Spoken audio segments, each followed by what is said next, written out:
안녕하세요. 놀라운 논란의 미스터 논란입니다. 손흥민 선수가 뛰었던 토트넘 소식입니다. 토트넘이 뉴캐슬을 만나가지고 어마무시한 경기 끝에 2대2로 비기는 모습을 보여줬습니다. 진짜 엄청난 경기였거든요. 근데 이 경기에서 손흥민 대체자를 찾았다 라는 이야기가 나옵니다. 근데 그 대체자 상태가 공격수가 아닙니다. 도대체 손흥민 대체자 누구인지 바로 들어가 보시죠. 토트넘과 뉴캐슬의 경기는 70분까지 조용했습니다. 아무래도 이제 두 팀이 잘 막아냈기 때문이다 라고 이야기할 수도 있는데, 근데 토트넘 같은 경우에는 또 전반전에 슈팅을 전혀 못했어요. 그러니까 유효 슈팅 개수가 없었습니다. 0. 이게 진짜 또 놀라운 수치인데, 여하튼 토트넘이 맨유 상대로도, 아스날 상대로도, 풀럼 상대로도, 그리고 뉴캐슬을 상대로도 이 4경기 다 유효 슈팅이 0이었거든요. 전반전에. 그러니까 이게 진짜 토트넘이 좀 커다란 문제다라는 이야기들이 많이 나오고 있고, 여하튼 70분 때 뉴캐슬의 첫 골로 결국에 이 경기가 좀 흥미진진해지는데, 70분 때 김아량이스가 측면 쪽에서 패스 워크를 받아서 그래서 이제 슈팅하는 모습을 보여줬고, 이게 이제 들어가면서 경기가 좀 재밌어집니다. 토트넘은 이제 3명의 선수를 더 투입시키죠. 히샬리송, 사비 시몬스. 진짜 손흥민 대신에 진짜 몇천억을 쓴 선수인데 지금 제대로 또 못 뛰고 있는 선수죠. 그리고 이제 마티아스 텔 선수까지. 근데 이제 골을 넣은 선수는 로메로였습니다. 굉장히 흥미로운 장면인데, 자, 일단 어떻게 골이 들어갔는지를 살펴보면은 측면 쪽에서 이제 공을 잡고 있는 상황이죠. 이 측면 쪽에서 이제 공을 전개를 하고 안쪽으로 이제 넣어주는데, 근데 이게 넣어준 공으로 이제 달려가고 있는 이 선수가 누구냐? 로메로입니다. 어깨를 잘 넣어주고 상대 수비수보다 이제 먼저 공에 닿으려는 굉장히 좋은 움직임을 보여주면서 슈팅 보여주었고, 이게 그대로 골망을 흔들면서 토트넘이 한 골 따라가는 그런 장면이 된 거죠. 그러니까 로메로의 집념으로 인해 만들어낸 골이다라고 이해할 수 있겠습니다. 그런데 토트넘의 사고가 터지죠. 82분 때 이제 상대방 코너킥 장면입니다. 이렇게 올라오는데, 여기에 이제 이 선수 잘 보이진 않지만 여기에 이제 지금 목 절려 있는 이 선수가 누구냐? 벤탄쿠르입니다. 벤탄쿠르가 어쨌건 덴번 선수를 막기 위해서 나름의 어떤 노력을 하고 있는 모습인데, 그런데 이제 자기가 뭔가 공이 오는 거를 못 보는 상태에서 이렇게 끌어안고 쓰러지는 장면인 거죠. 근데 이 공이 만약에 이렇게 코너킥으로 온 이 공이 이렇게 뒤로 왔으면은 덴번 선수에게도 이제 공이 전달됐을 수 있는 상황인데, 근데 벤탄쿠르가 어쨌건 보지도 않고 상대를 보지도 않고 그냥 끌어내려버린 그런 상황이 되었기 때문에, 그래서 결국에는 파울이라고 선언을 했습니다. 요즘엔 또 VAR 하면은 무슨 이유로 이제 그 번복이 되거나 아니면 이런 결정이 됐는지에 대한 이야기를 해주죠. 그래서 이거 그 벤탄쿠르가 보지도 않고, 그러니까 상대를 보지도 않고 그냥 무지성으로 끌어내렸기 때문에 이 부분에 대해서는 페널티킥을 줄 수밖에 없다. 공격자 반칙이다 라고 선언을 한 거죠. 벤탄쿠르는 당연히 이제 불평을 표현했지만, 여하튼 고든 선수가 이제 공을 차게 되면서 이제 이거를 넣었는데, 근데 이 넣기 전에 사실 이 장면이 이제 토트넘의 가장 큰 어떤 멘탈 문제를 보여준다라고 생각하는 부분인데, 이 넣기 전에 여기 벤탄쿠르가 뭐라고 지속적으로 이야기하는 장면이 보여요. 그러니까 나 억울하다. 아니 뭐 이거 사실상 내가 목 졸려서 쓰러진 거 아니냐, 뭐 이런 이야기를 하고 있지 않았을까 싶은데, 바디랭귀지 자체가 억울하다 이런 걸 보여주죠. 그런데 억울하면 뭐합니까? 이미 판정은 나왔고 경기에 집중을 해야 되는데, 근데 이러한 어떤 징징 짜는 자세가 토트넘을 좀 망가뜨리고 있습니다. 그러니까 토트넘에서 손흥민 선수가 있을 때와 없을 때의 분위기 차이 중에 하나가 이런 어떤 분위기를 통솔하지 못한다는 점. 그리고 이게 토트넘이 이번 경기를 비겨버리는, 그러니까 승리하지 못하고 비겨버리는 결정적인 이유 중 하나가 되기도 하는데, 그게 무슨 의미인지는 뒤에 보여드리도록 하겠습니다. 여하튼 고든의 골로 이제 2대1로 앞서가는 뉴캐슬이 되고, 자, 요 장면입니다. 요 장면에서 이제 토트넘의 공격 장면인데, 토트넘이 공격을 한 장면에서 크로스가 들어왔는데 상대방이 걷어낸 장면이죠. 근데 여기에서 히샬리송이 상대방이 이제 그 잡아 당겨가지고 넘어지는 장면이 나옵니다. 넘어진 뒤에 히샬리송이 지금 바로 쳐다본 각도를 보십시오.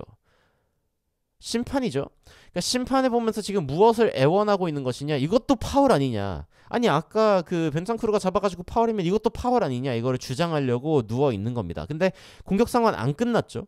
공격 상황이 안 끝난 상황인데 하필이면은 여기에서 이제 볼을 잡아가지고 안쪽으로 보내주는데 이게 히샬리송 쪽으로 옵니다. 그러니까 히샬리송이 만약에 여기에서 애원하는 눈빛으로 심판을 보고 있지 않았으면은 여기에서 이미 골대를 보고 서 있었을 타이밍이거든요. 그런데 공이 왔을 때 지금 누워있는 상황이었기 때문에, 그리고 심판에게 바디랭귀지로 애걸복걸하고 있던 상황이었기 때문에 이게 지금 제대로 안 맞아 떨어지면서 결국에는 히샬리송이 그냥 터치 정도 가져가는, 아이고 아이고 하면서 이제 옆쪽으로 패스를 해버리는 그 정도의 상황에 그치고 말아버립니다. 이거 진작에 서 있어서 넣었어야죠. 그 징징 멘탈리티가 지금 토트넘에 있기 때문에 이거 못 넣은 거거든요. 여하튼 여기에서 공을 옆쪽으로 돌려줬고, 그리고 결국에는 이 공격이 무산이 됐습니다. 뭐 알아서 이게 들어가가지고 어떻게 슈팅을 하려고 했겠지만 잘 안 됐죠. 그러니까 히샬리송이 끝까지, 아니 이렇게 잡아당기면서, 이거 본인 손입니다, 이렇게 잡아당기면서 나 이거 끌어당기는 거 못 봤냐, 이런 식으로 계속 징징대는 모습을 보여주죠. 그런데 인생은 징징이들이 아니라 직접적으로 주체적으로 나아가는 사람들이 승리하는 게임이어서 로메로가 보여줍니다. 아니 웬 또 로메로냐. 로메로가 진짜 좀 주장다운 모습을 보여준 경기였다라고 이야기할 수 있는데, 로메로가 요 상황은 이제 코너킥 상황이죠. 코너킥 상황에서 안쪽으로 공이 들어갑니다. 들어가기는 했는데 근데 키퍼가 펀칭을 해내요. 키퍼가 펀칭을 해내면서 이게 공이 높이 뜹니다. 근데 이 상황에서 보십시오. 엉켜가지고 지금 로메로가 쓰러져 있는 상태였거든요. 그런데 로메로는 군말하지 않고 바로 일어납니다. 바로 일어나서 뭘 하냐? 오버헤드 킥을 합니다. 예? 그러니까 모든 사람들이 놀란 장면 중에 하나인데, 아까 쓰러져 있던 로메로가 채공 시간이 긴 그 공이 이제 올라가 있는 동안 일어나가지고 뒤쪽으로 가가지고 이 공이 떨어지는 타이밍에 맞춰가지고 오버헤드 킥을 했다.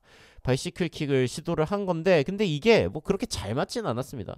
대단히 잘 맞지는 않아가지고 약간 투바운드로 이제 들어가는데, 근데 이거를 아무도 예측을 못했어요. 그러다 보니까 이 골키퍼도 약간 멍 때리고 있다가 이러면서 이 공이 들어가는 장면. 자, 공 위로 솟았어요. 이 상황에 로메로 쓰러져 있었는데 로메로 뒤쪽으로 가가지고 슈팅 시도. 근데 이게 정강이 쪽에 맞으면서 약간 애매하지만 투바운드로 이렇게 굴러 들어가는 장면까지 나오면서 토트넘이 동점골을 만들어낸 그런 장면. 근데 이 집념이야말로 히샬리송이 로메로와 다른 이유라고 이야기를 할 수 있겠죠. 로메로가 끝까지 슈팅을 시도를 한 겁니다. 이렇게 넘어져 있었는데도 불구하고, 직전 장면에 이렇게 넘어져 있었지만 심판을 보면서 애걸복걸하는 게 아니라 일어나가지고, 그래가지고 공이 어디 떠 있는지 확인하고 떨어지는 낙하 지점에서 슈팅까지 시도하면서 토트넘이 2대2 동점을 만들 수 있게 해준 거죠. 그러니까 2대2, 결국에 토트넘은 집념의 로메로 멀티골로 결국에는 뉴캐슬과의 경기에서 승점 1점을 얻어냅니다. 로메로가 토마스 프랭크 감독의 직장을 구해줬다. 지금까지는 크리스티아노 호날두가 아니라 크리스티안 로메로. 뭐 나름 느낌이 있었죠. 근데 로메로도 좀 문제 중에 하나인 게, 여하튼 상대팀 선수들을 좀 도발하기 위해서 볼을 갖고 다시 돌아가면서 이제 그 이기기 위한 어떤 제스처를 하는 게 아니라 그냥 트래시 토크 합니다. 그러니까 좀 그만 얘기해라. 그러니까 뭐 완벽하지는 않지만, 여하튼 로메로 그 주장 완장을 찰 만한 어떤 자격을 드디어 얻었다. 그러니까 뭐 경기력은 쓰레기 같았고, 약간 뭐 창의성도 없고, 공을 앞으로 가져오지도 못하지만 그래도 세트피스 때, 그리고 이제 크로스 장면에서 2번 해준 로메로이기 때문에 로메로가 다 했다. 재밌는 게 토트넘의 그 가장 많이 득점을 한 선수는 히샬리송이죠. 히샬리송으로 5골을 넣었습니다. 근데 그 뒤를 잇는 선수가 미키 반더벤 센터백, 그리고 크리스티안 로메로 센터백. 그러니까 이게 지금 토트넘의 현실입니다. 토트넘은 지금 공격수들이 제대로 공격을 못하는 그런 상황이다라는 이야기들이 지속적으로 나오고 있죠. 그래서 이제 누가 공격수가 필요하냐, 그냥 미키 반더벤이랑 그리고 이제 로메로 조합으로 가자, 뭐 이런 이야기도 나오고 있고, 사실 토트넘에게 그 페널티가 선언된 게 좀 불운하다고 이야기할 수도 있을 것 같아요. 과거에 토트넘에서 뛰었던 우드게이트 같은 경우에는 이게 페널티면 나 좀 놀랄 것 같다라고 했는데, 어쨌건 뭐 페널티가 되었죠. 불운하다고도 할 수 있겠지만, 유효 슈팅이 전반전에 전혀 못한 부분, 이거는 진짜 좀 큰 문제가 있다. 그리고 토트넘이 후반전엔 결국엔 로메로 머리로 해결하는 그런 모습을 보여줬기 때문에 토트넘 팬들 반응 보십시오. 지루하다, 재미없다, 구리다, 평범하다, 부셔졌다. 그러니까 토트넘의 최근 경기력을 묘사하는 그런 단어들인데, 토트넘 커다란 문제가 있습니다. 근데 뭐 제가 뭐 도입부에 그런 이야기를 했었죠. 토트넘 드디어 손흥민 대체자를 찾았다. 누굽니까? 책임감 있고 골 넣을 줄 아는 선수 로메로. 뭐 그런 이야기들까지 국내 커뮤니티에서 나오고 있는 정도이고요. 토트넘이 만약에 이번 경기 못 이겼으면요, 진짜 심각한 게 6위까지 추락하는 상황이었습니다. 승점 1점 못 얻었으면요. 브렌트포드, 뉴캐슬, 본머스 밑으로 떨어지면서 진짜 하위권으로 떨어지게 되는 상황인데 토트넘에서 손흥민 선수의 부재로 인해서 리더십도 없고 여러 가지 분위기상의 어떤 문제가 생겼다라고 했을 때 많은 팬분들이 중하위권의 토트넘을 예상하셨거든요. 예상 그대로 가고 있습니다. 역시 구독자님들의 해안대로 토트넘이 지금 진짜 진짜 너무하다 라는 어떤 경기력을 보여주고 있는 상황인데, 여러분들은 손흥민 선수가 사라진 토트넘 보시면서 어떤 생각이 드시는지 궁금합니다. 아무래도 과거에 박지성 선수가 뛰었던 맨유 그대로 응원하고 계신 팬분들 많이 계신데, 토트넘에서 손흥민 선수가 빠졌을 때 토트넘은 응원할 가치가 있는가에 대해서 좀 여러 가지 생각을 해보게 하는 그런 이번 시즌이 아닌가라는 생각을 저는 좀 해보게 됩니다. 여러 가지 소식들도 여러분들께 빠르게 전달 드리도록 하겠습니다. 댓글과 좋아요 꼭 부탁드리고요. 이상 놀라운 논란 미스터 논란이었습니다. 시청해주셔서 감사합니다.